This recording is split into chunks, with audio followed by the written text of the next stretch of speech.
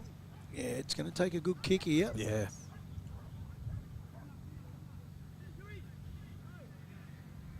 .36 leaders Glengarry over Rosedale now. Goddard misses to the right. So out to 5 points. Just really tough to know who's going to really win this. It's one of those games. And wouldn't have expected anything less from the grand finalists from last year. Wildcats bring the ball back into play through Misson. Going to come back though. Bombers.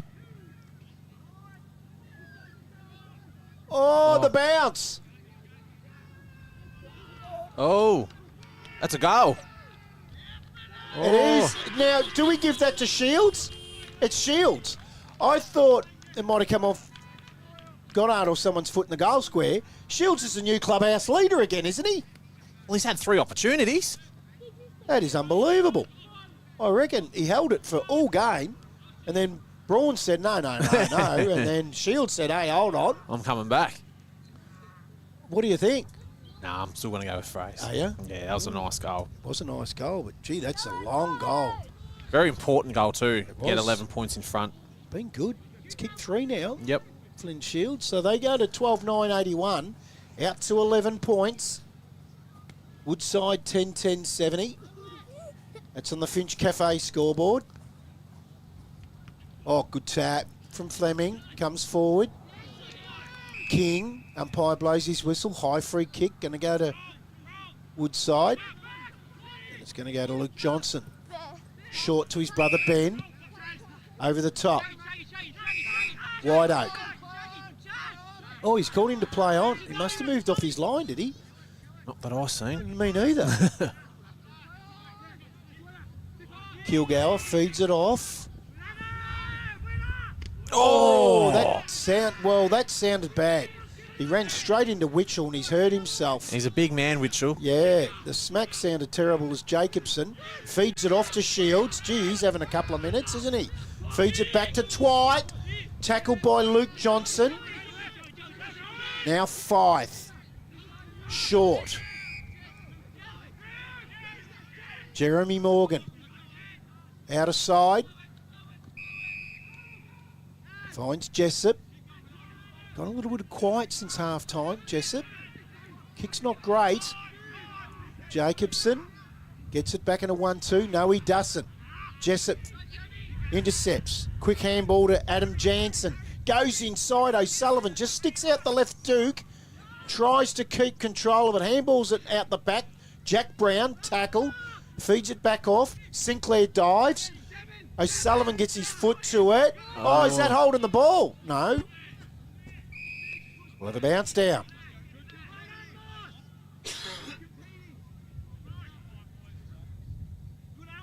Gets up limping, O'Sullivan. He clinched that left hamstring. Ooh. Don't know if it's cramp or... He looks Only okay. about 10 metres out. Fote.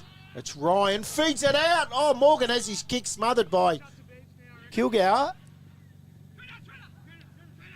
Tom King. He's there. And a bounce down again. So it's 11 points. 11 and a half gone. Finch Cafe scoreboard last quarter. AGL Loyang North Gippsland match of the day. Thanks to Davey Pumps. Jacobson tackle. Really good tackle from White Oak.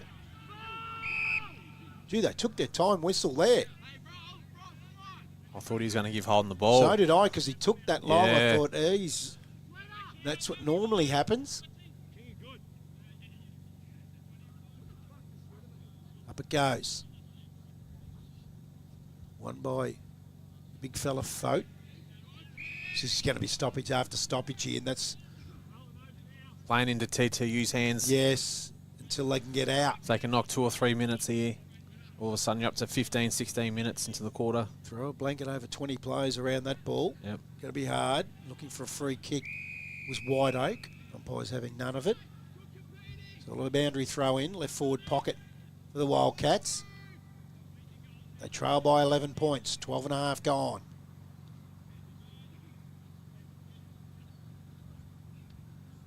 Folk takes it out of the ruck. Doesn't travel the required distance. Huge fly there from Liam Mitchie.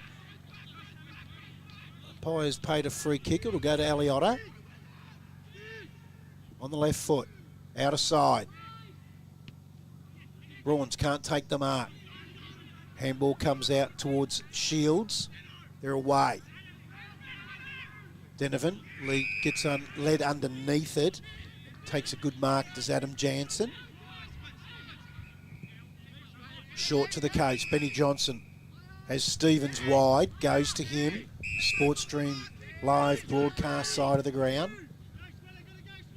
High ball. Ah, Kilgour. Back on Richards with real class and courage and got a big left fist to it. Killed the footy. Just left his man, didn't he? He did. He's been super, Kilgour. Yeah. That takes real courage because if the ball gets out over to your man, you can look silly. Yep. Just real courage to do it. Will Curtin, handball over the top. Jacobson looking for Goddard. Punched away from him by Jeffs. Comes back to Goddard. Sits it up. Oh, punched away then. I thought he might have to sit. Will Curtin couldn't take the mark. Tapped out again. Wilton, left foot. That hasn't gone the required distance. Fleming on the right. Gets through the hands. Comes out to Misson. They just want the behind and get it. Get out of jail for the time being. I think I'm tangled up here.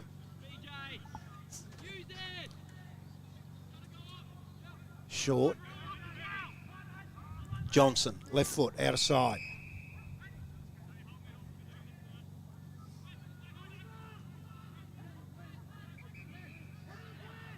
So it's 2 goals the difference. O'Sullivan nudges opponent underneath it, but to no avail. Jack Brown takes the mark. Just bounces in front of Will Curtin. Handball back from Savage. Goes in after it again. Umpire will bounce it down. Right half forward for the Wildcats. Or the Bombers, sorry.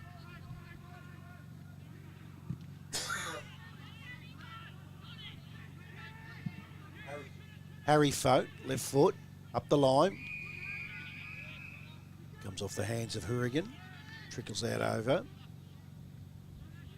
Right in front of the Bombers coach's box, or the interchange box, sorry. Interchange stewards. And it comes.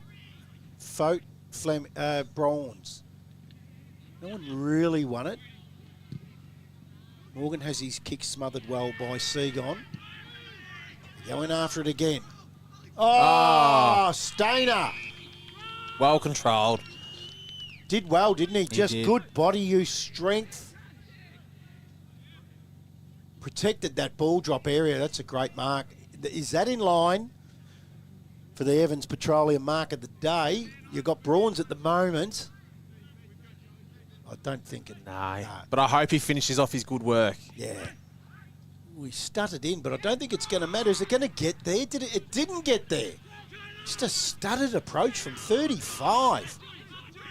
So the Bombers have the kick smothered. Gets it back, though. They'll come out towards Curtin. Sam Curtin. Held up by Walpole. Goes inboard. Short. Will Curtin. Looking for Brawns, but just over the back, reading it well, was Adam Jansen. Jansen bouncing ball to Jessup, feeds it back, up the line. Harry Folk can't mark it. Ooh, goes back in after it on the left foot. Did that very, very well. Stainer, fumbles. Good pressure. Here's a chance though through Ryan. Short, finds a teammate in Misson. Drifted up from the back half. They've moved him forward, Matty. Yeah. Oh, and he's played on. Quickly plays on, has a flying shot. O'Sullivan's there. Oh, he had it. Behind. Back to 11 points, nearly 18 gone. Still a handy point if you're a Woodside supporter.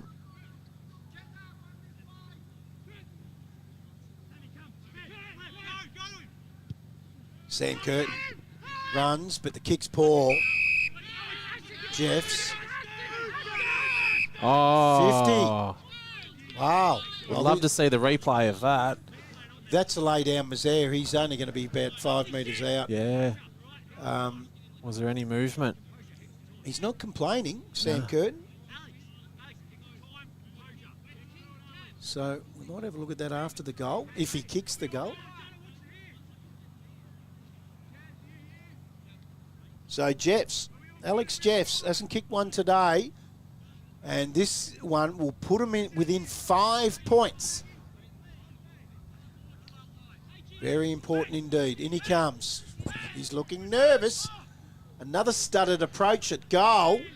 Oh. He's missed to the right. It's just a nervous approach at it. Never looked comfortable.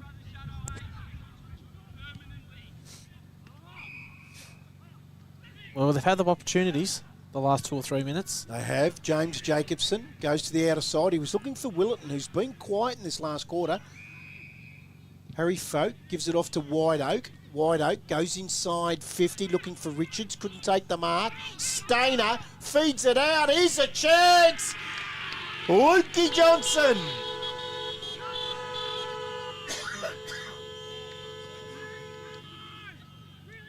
Gets his first goal in the Wildcats colours.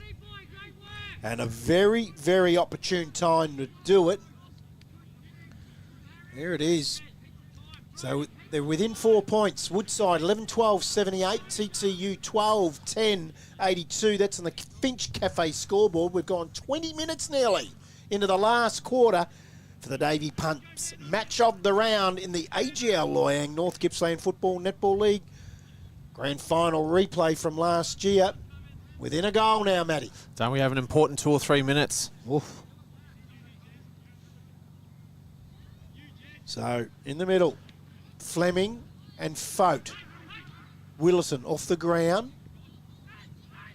Reading it well. Now they're away through Morgan. Takes a bounce. Oh. He took a bounce after 2 steps. You can run 15 metres. Put himself under enormous pressure. High left foot, and Shields reads it well for the Bombers. Gets out over the back. Touch play on, the umpire says, so he has to play on.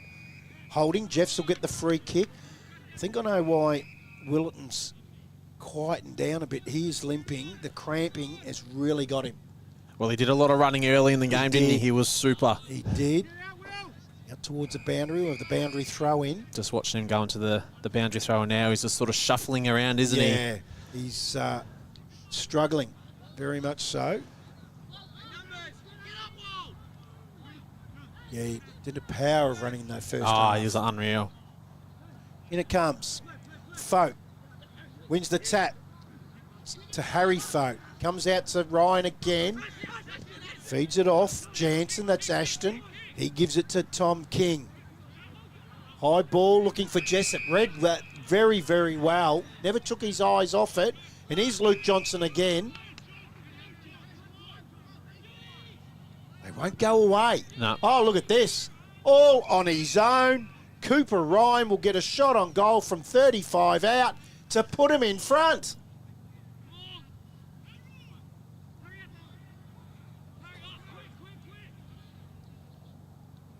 Does he have the length? Only about 35 out, but been a warm day. It could seem like 50. Yeah, exactly right. In he comes. If he gets there, it's just going to get there. It comes off the hands. Sinclair did really well to get his hand on that. And now we've got a 3-point game. One goal, either team will win the game, I think, Brad. Yes. Hourigan takes the bounce, takes 2 bounces. Oh, he's put himself under pressure. Then he goes short just to control the footy. Up the wing. Flying high, not able to take the mark was Stevens. Comes off the hands and trickles out over the line. In between wing and half forward for the Wildcats.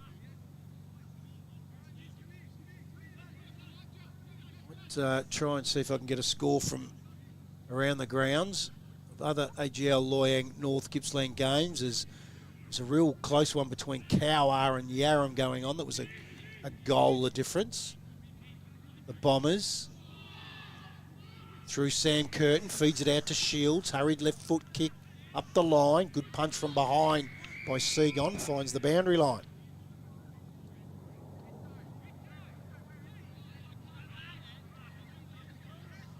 Friendliest flies and wasps in the all of Gippsland and Latrobe Valley here at Woodside. Yarram have run out to an 18-point lead in the last quarter. Oh. Glengarry and Rosedale all tied up. Jesus, Rosedale are coming home. 66 apiece. And Hayfield have got that one over Churchill, and we haven't seen another score for Gormandale and Sales City, and Sales City were up by 5 goals. We looked at About half time, yeah. around half time. So some great games of AGL Loyang North Gippsland football throughout the region today. In round 1, it's all underway, and we're off and running. Get another restart. The Davey Pumps match of the round here. Morgan. It's Jeremy, goes short. Just playing a controlled footy game at the moment. Comes back to Morgan. They need to score. Waiting for the opening. They got it to Luke Johnson. Again short. Just have to pull the trigger. White Oak. Morgan, back to White Oak. Oh, Had Johnson running past and just didn't use him. Again, you don't know if you do that to the coach. O'Sullivan handballs it to himself, then feeds it back, gets it back. Well done. Sinclair to the outside. Short, Shields loved his second half. He's had a great second half, hasn't he? All 3 goals he's kicked have been in the second half. And all good ones. Up the wing. High ball. Again, the boundary line beats them. So we're going 25 and a half into this last quarter.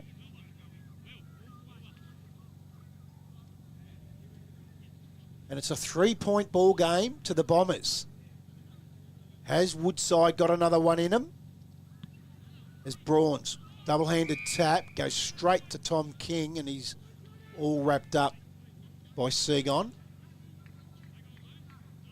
Witchell. Comes across Brawns, wins the tap. Willerton. Gets around Harry Fote. Feeds it back to Jacobson. That's James. There's Brawns.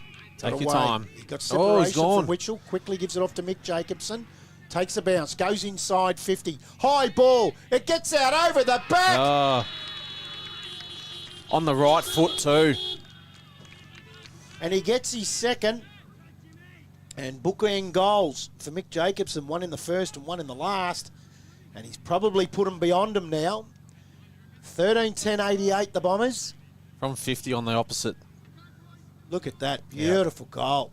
Woodside 11-13-79. 26 and a half gone on the Finch Cafe scoreboard. What a fantastic goal.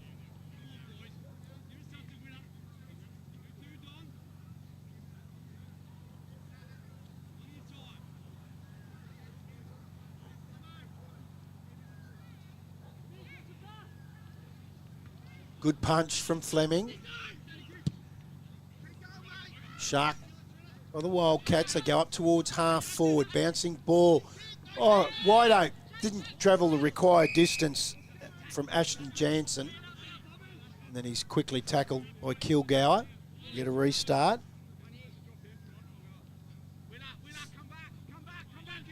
Gets out over the back. Been good as Cooper Ryan. If you're Ryan Fote here, you want to just get the ball moving forward in the ruck. Let your midfielders try and do the job.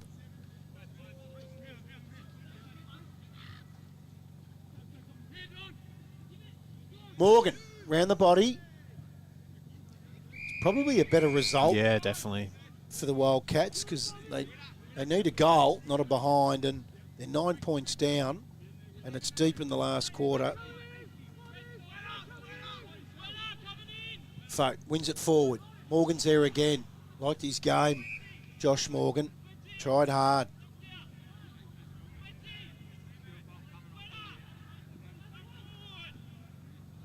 Geez, there's a lot of players around that. Very hard to get free there.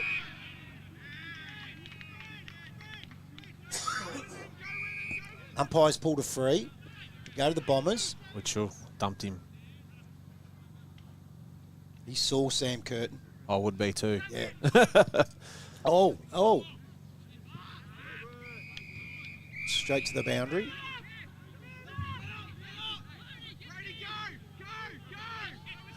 That wasn't out on the full. It's doing around the grounds, and we had an all tied up game between Glengarry and Rosedale. Now all of a sudden the scores have gone. The suspense. They've taken the scores off. Stainer will get a shot on goal. It's going to take a miraculous goal from there. This wasn't out on the full. No, It bounced, within yeah. there. So he's just going to try to prop it to the hot spot for Witchell. Gets out over the back. Hurry kick around the corner. Witchell's still there. Hurry kick again from Wide Oak, but misses to the right.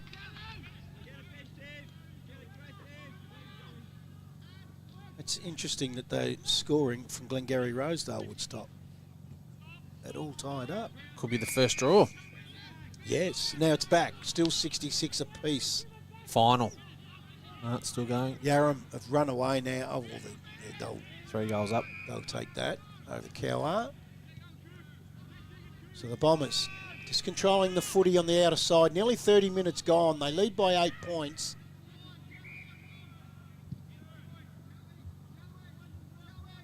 Pack of players. Still a chance here. Wide Oak. Beautiful handball over the top. Get a shot on goal, but there's no one there, and it's just all Bombers from the kick of Fife. Just controlling it to Will Curtin. Yeah, that's what they'll do. They'll go back. Kilgour. You got a man up here, Matty? You do. It's very frustrating when one bloke in your team sort of breaks the chain. James Jacobson. There it is. It is all over. And TTU, 13-10-88, have run out 8-point winners over Woodside, 11-14-80, in what has been a very, very entertaining game that seesawed, particularly that second half. Yep. At quarter time, TTU led by 16 points. At half time, they led by 11. At three-quarter time, they trailed by 6. And TTU have got up by 8 points in a very entertaining game of AGL Loyang North Gippsland football. Thanks to Davey Pumps for the match of the round. We might take a quick break. When we come back, we've got to go through all the goal kickers, the better players.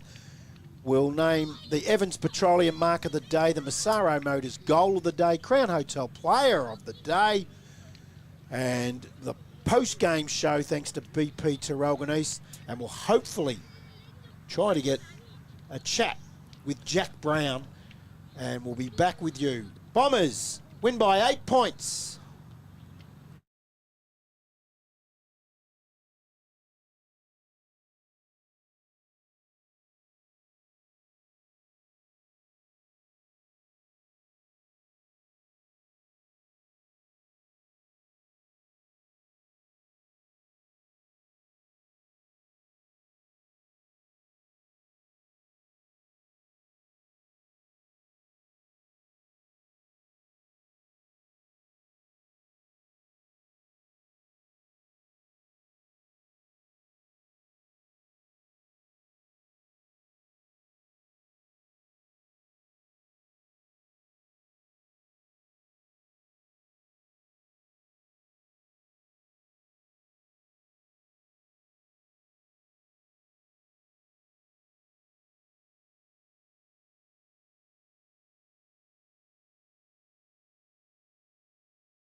Welcome back to Woodside Rec Reserve for the BP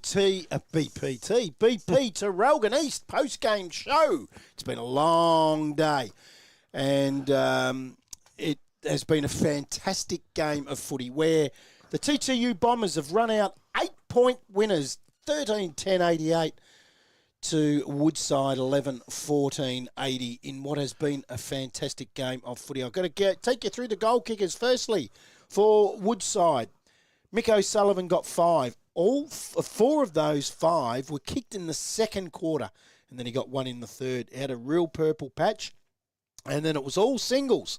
Luke Johnson, Brodie Stainer, Tom Jessup, Zach Richards, and Josh Morgan, and Tom King. And for TTU, Fraser Brawns got 4, and it was 3 to Flynn Shields, all in the second half. And, sorry, no, it wasn't. It was 1 in the second quarter, 1 in the third, 1 in the last. I apologise. 2 to Mick Jacobson, 2 to Caleb Mitchie. Singles to Riley Denovan on debut, and Josh Twite on debut got 1 as well. And that's the goal kickers. And for the better players, first of all, what we'll do is we will vote on the Evans Petroleum Mark of the Day. Matty Mosley, who did you give it to? I gave it to the big ruckman, big Fraser Brawns. So Fraser Brawns gets the Evans Petroleum Mark of the Day. And the Massaro Motors Goal of the Day, Matty Mosley, who did you give it to? I gave it to Fraser Brawns as well in the third quarter. You're unbelievable. I know. You got not mates with him, eh? No. See, this is what we did say this at the start of the day, that you'll always vote the big forward. He's a ruckman. He's a ruckman. Well, He's a ruckman, kick 3. Kick 4. Oh, kick 4. Kick 4. Don't worry about that. Hey, now, 3, 2, 1, I want from you for the Crown Hotel Player of the Day. I'm going to do 2 apologies first. Yeah, there's always apologies. It's hard And to Fraser's one of them. Who? Fraser Brawns is one of okay. them. He was brilliant all day, and Flynn Shields was brilliant in the second half. I thought he had a really good game. But I gave 3 to Hayden Willerton. I thought he was super across the 4 quarters. I don't know how many tackles he laid during the day. He was really good. So you give 3 to Hayden Willerton? Yep. I gave 2 to Zach Kilgour. I thought he set up everything behind the ball, intercepting all day. I thought he had a super game. And I thought the first quarter that really got them going was Mick Jacobson. Wow, this is incredible. Now, while we're on a break, you wanted to know my tips and my You wouldn't picks, tell me. and I wouldn't tell you because I don't like us knowing. We've got to come out raw and just do it. Yep. You've given the same 3 in a different order as to what I Interesting. have. Yeah, I've gone 3 to Mick Jacobson. Yep.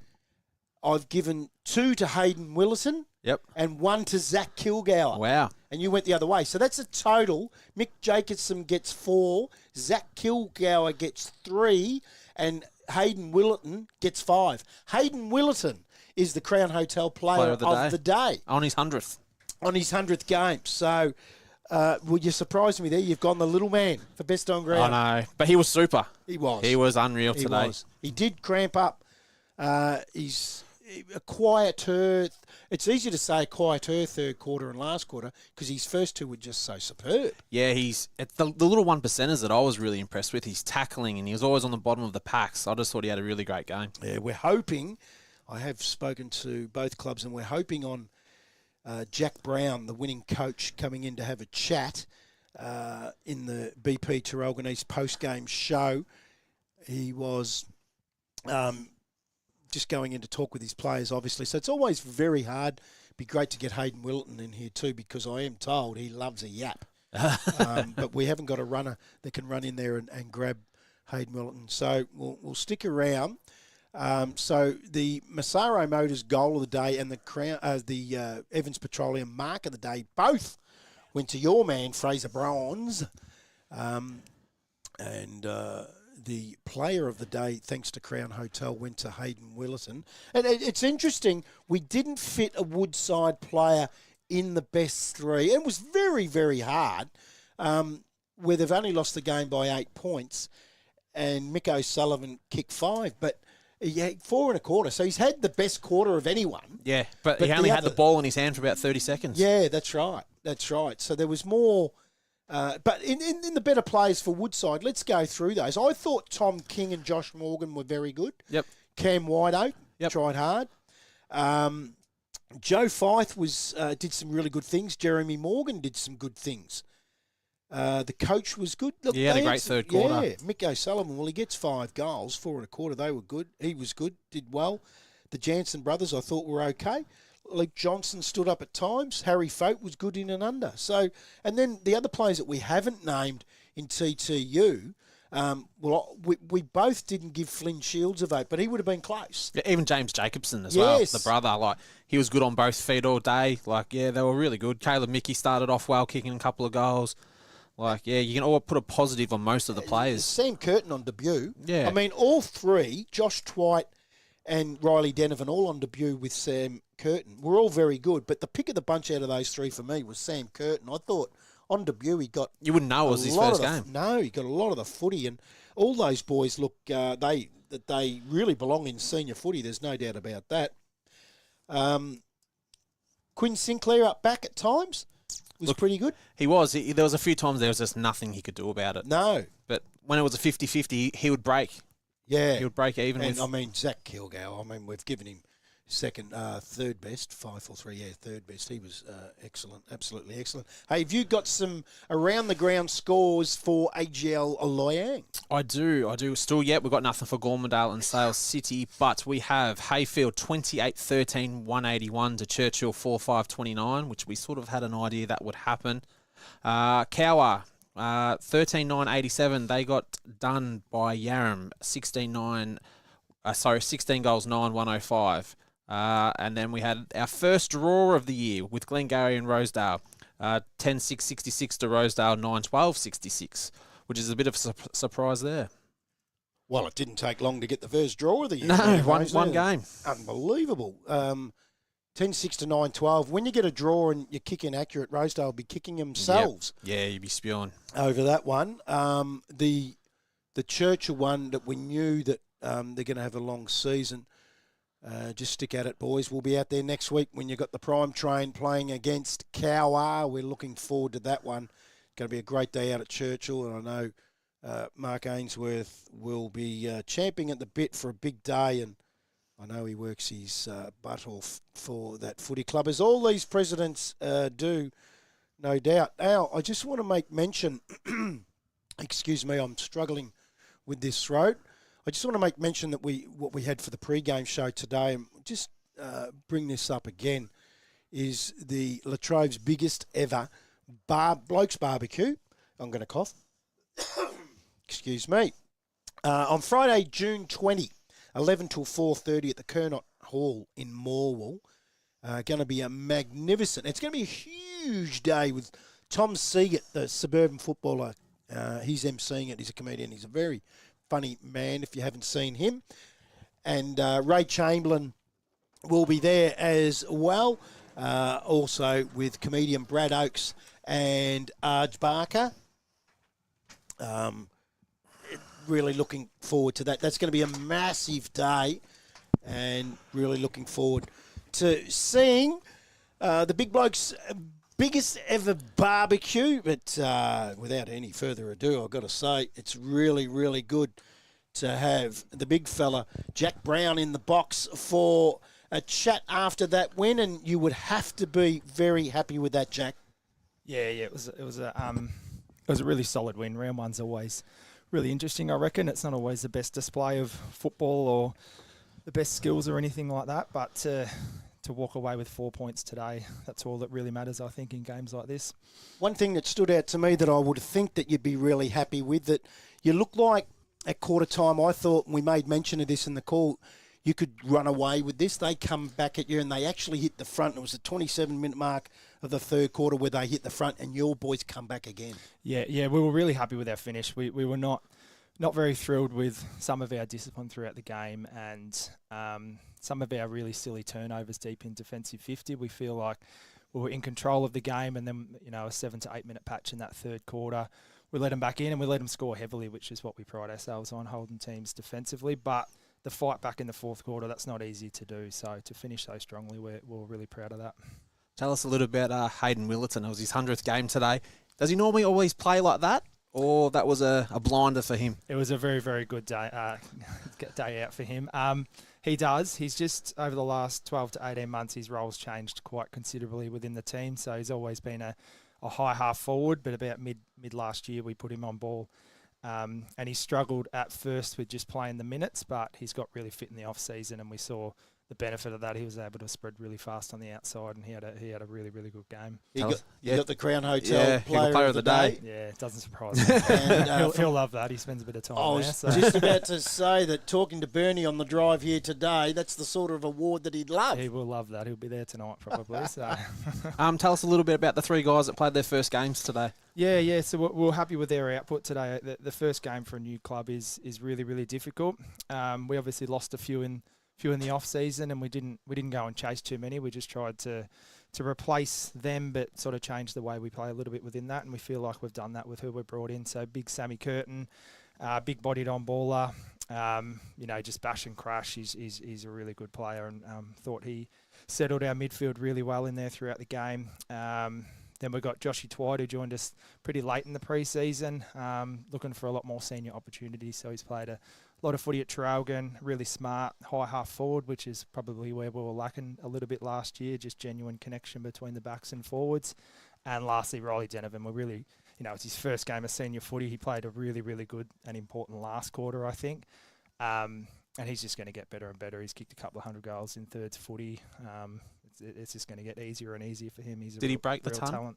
Did he break the ton when he kicked that? We were talking about that during the broadcast. I feel like he did throughout the finals. Okay, so he did break the 100. Yeah, I'm pretty sure. Yeah, but pretty close anyway. The one of those 3 that really stood out to me was he looked like a 50 gamer.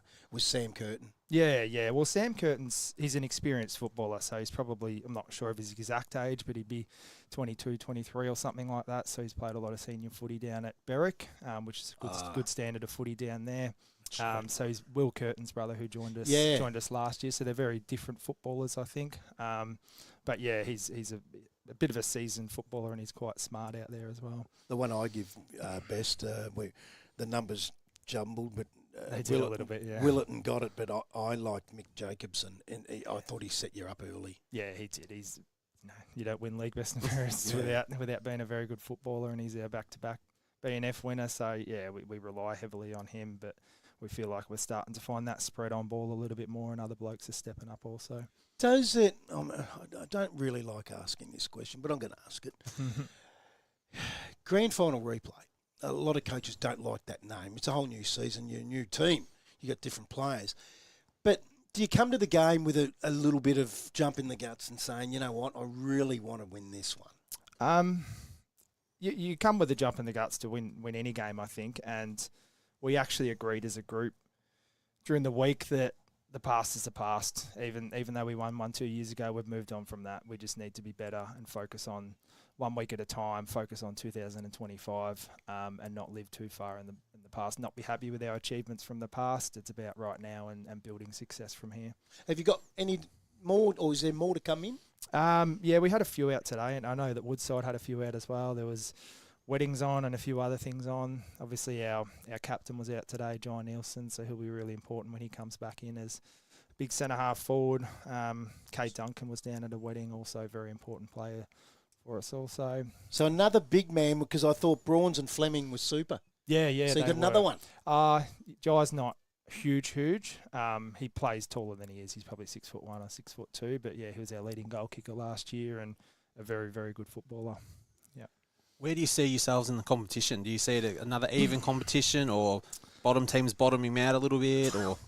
It's really hard to judge, I reckon. Well, we've seen it today. If you don't know, Glengarry drew with Rosedale. Well, that's probably surprises me. Yeah. yeah. Cowar pushed Yarram all the way. So yeah, I think going into the year, I thought it was going to be much more even. I thought the teams that finished 4th and 5th were going to be much stronger. I thought Sale City would continue to develop. Hayfield are just going to get better and better because they just keep retaining all their kids. Mm-hmm. But yeah, equally, I think all of the bottom sides pretty much only added players, so they're just going to improve each week as well. I think, yes, I'm hoping the days of obvious blowouts aren't a thing anymore. No one really enjoys that. Even if you're winning it, it's not that enjoyable. do hope that it's a real even competition. Now, there's a few boys, and we spoke about this at halftime. It'll be interesting to see the cramping. Round one's always, and it was a warmer day, so we thought that would happen. A bye probably comes at a good time in round two, I would have thought. Yeah, I don't know. It's interesting when you got a few out to come back in as well. It means that because we've got Easter off as well, so we don't play for nearly 3 weeks now. That's right. You're back on Anzac. Yeah, we've got you guys. Where Anzac. at that? Yeah, so it's probably not an ideal time. I feel like at the start of the year, you're primed to go, so you could probably do a 3 or 4 week block, and then the breather's good. So it means now once we come back after Easter, we've probably got 7 or 8 weeks in a row before a week off, which can be challenging as well. Now, you had an interrupted year last year. I think you only played half a season. Yeah, I made a decision at the start of the year to not actually play, and then I blew out a little bit, put on a bit of weight once I committed to it. We had a few boys go down, probably around 5 or 6, and a couple were going overseas, and we just thought we'd be a little bit light on in the height department. So it was only ever coming back for a fill-in role. I never got myself fit enough to actually play finals or anything like that. So it was just a little stopgap throughout the year before we got everyone back in. Because I was out there watching training last week, and I remember saying to Chris Buckley up on the deck there, which I think is the greatest deck I've ever seen at a football match. What a great spot that is. It's a good spot. That you look fit. You were moving around the track pretty well. Now, Yeah. how old are you now? I'm 35 in a month. Okay, well, so you're moving well. Yeah, it's taken a lot of work, trust me. I had to drop a few kgs and give up some things in the diet and stuff like that. So it's been a pretty big commitment, but I think hopefully we can reap the rewards of having some experience out there, just guiding the group. So the fire's in the belly with the group? Yeah, it is. It took a little while. That pre-Christmas we were getting a good turnout, but it took a while to really get the fire in the belly, I reckon. That loss, they took it quite hard, but as I said, we've agreed to put that in the sand, put it to bed and move on. The Sinclair boys, Guy Sinclair. Now he's not young either, but geez, solid up back. He is solid. He would have been a bit disappointed today. I think Mossa got a couple of down the field. I think he kicked 4 in the second or third or something like that. He got a couple of downfields and then a couple over the back. One was actually on me, but he wouldn't have been thrilled with that quarter. But yeah, he's ever reliable down particularly there, in the last when you needed him. Yeah, he is. He's very smart with his body and positioning, and really good in a one-on-one contest. So what happens now? You don't play round 2. You've got a couple of weeks off. You're back Anzac night out there at TTU, which we're really looking forward to against Rosedale. What do you do from now? What's the training look like next week? Yeah, we'll probably negotiate it internally. We've got a really good leadership group that makes those sorts of decisions. But I dare say we'll train really hard for probably 1.5 weeks of it and have the Easter weekend off, and I don't know how the Anzac week looks because we play on the Friday and it's Easter Monday, and it's a bit of a challenging. So we probably haven't had a patch like this before, so we'll just play it as it comes. But probably, as I said, two to three really solid nights and maybe a little intra-club in there as well, and then we'll prepare for Rosedale. Well done. Congratulations. It's always great to get the first one off the board and get the chocolates in round 1, particularly when you've got a bit of history with the two clubs and grand finals. And round 1 and grand final, they got you last year. Right now, you're back on top. Yeah, we're back on top. Well done. Thank you Great very much. stuff. Thanks Cheers. for joining us. It was the great man, Jack Brown, who is the coach out at TTU, and they run out 8-point winners today, 13-10-88 over Woodside, 11-14-80. And it was a close game, 25 shots at goal for the Wildcats and 23 for the Bombers. What did you take out of today, Matty Mosley, before we sign off? Well, it's nothing that I didn't expect. I did expect TTU to win. It just blow the cobwebs out, really. You sort of know where you're at. You know, TTU are a strong side. If you're Woodside, you go, well, we're still up with the best, and we've still got a few blokes to come in. So it's just we're happy with it. They're both going to be thereabouts, Absolutely, aren't they? yeah. Them in Hayfield, I would assume, but still a lot of time. And another big man to come back. I know he said only 6 Yeah, foot you look one, shocked as soon as you said it. Like, wow. And he was their leading goal kicker as because well. you've got Jack Brown himself, and then you've got those other two that we said, Fleming and Brawns. Then you've got another one coming. It's a hard ask. Does it put pressure on you, Fleming? What it says to me is if you're coming up against a side, you can stretch them forward. Yeah. If you've got another, he said he's a forward. So all of a sudden you ruck Fleming and you play Brawns with the other fella that's to come back. And Brown looks pretty solid across the back half with Sinclair. That's a You've hard got side. Kilgara as well, yeah. Kilgore was sensational. It's a great spine to have. Yeah. So, yeah, they're in a fortunate position. I'm excited about this season. It's my first year with North Gippy, and I'm really excited. If what today was just a little sampler of what we're in for this year, I'm very, very happy. It's going to be a great year. That was a fantastic game, and TTU 13-10-88 ran out 8-point winners over Woodside 11-14-80 here at Woodside Rec Reserve. Before signing off, we're going to thank our major sponsors for the afternoon. The match of the round sponsor, Davey Pumps. Thank you very much.